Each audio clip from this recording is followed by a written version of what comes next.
Okay, guys, in this video, we are going to start solving quadratic equations, and the first method we're going to look at is by factoring. So how does that work? Number one, whenever you're trying to solve an equation by factoring, I want you to remember that the right-hand side must be 0.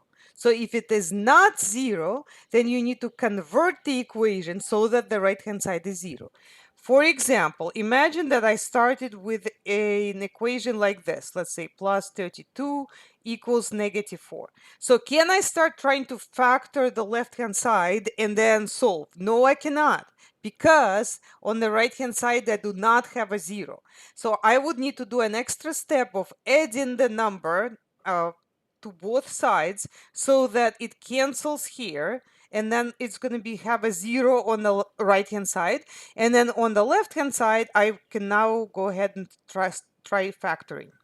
Okay, so when I factor, I am looking for two numbers that would multiply to 36, actually positive 36, right? And always include the sign. So if it was minus 36, then the two numbers would be like an opposite signs, because multiplication has to give you a negative. But here it's a plus, which means that the two numbers I'm looking for are either both positive or both negative. Now, because this number is a positive number, that tells you that it's going to be two positives, right? Because if it were two negatives, you can't add them up and get a positive 13. So the numbers have to multiply to 36 and add to 13. Okay, so which numbers would multiply to 36? Okay, so the way you do it is you start with 36 itself. And you ask yourself, okay, what is 36 divisible by? Okay, it's 36 divisible by 1. That isn't going to give you 36. So add 1 and 36. Does that give you 13? Well, no, that gives you 37. So that doesn't work. Okay, let's divide by 2. Okay, 2 and 18. Add them up. So 2 plus 18, that's what, 13? No, so this cannot be 2. Okay, let's start with, now continue with 3. 3 and 12 multiply to 36, but they don't add to 13, so that doesn't work. Okay, let's try 4. Well, 4 and 9 do add to 13, right? Because if I do 4 plus 9, that adds to 13. So that means that 4 and 9 is the winning combination, okay? So now I'm going to do the two numbers that I'm looking for are 4 and 9. And I am going to go ahead and then factor it as u plus 4, u plus 9. Now, to check the factoring, I always recommend when you check it, use FOIL to check it. So what is FOIL? First, so multiply u times u, that's u squared.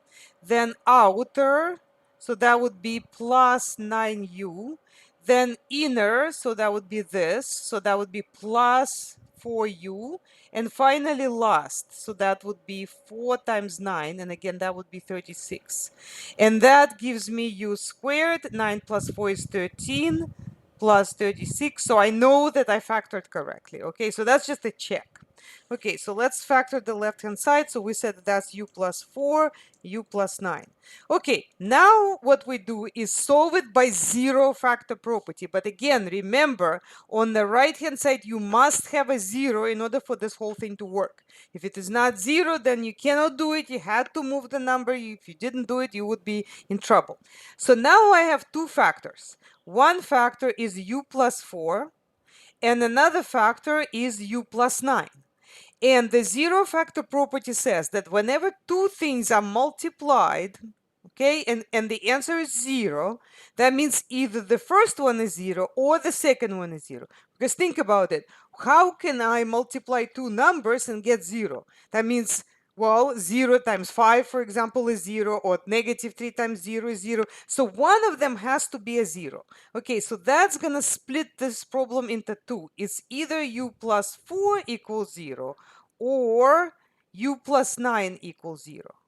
Okay, when u plus 4 equals 0, to solve that, I would subtract 4 from both sides, so I get u equals -4.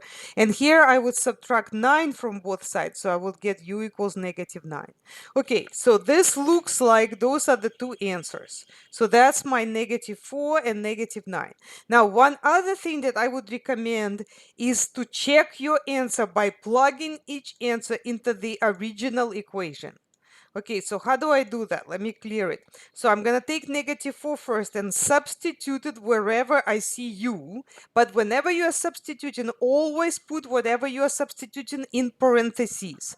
So this will be -4 squared plus 13, again, times -4 plus 36. Okay, I got 0, I'm good.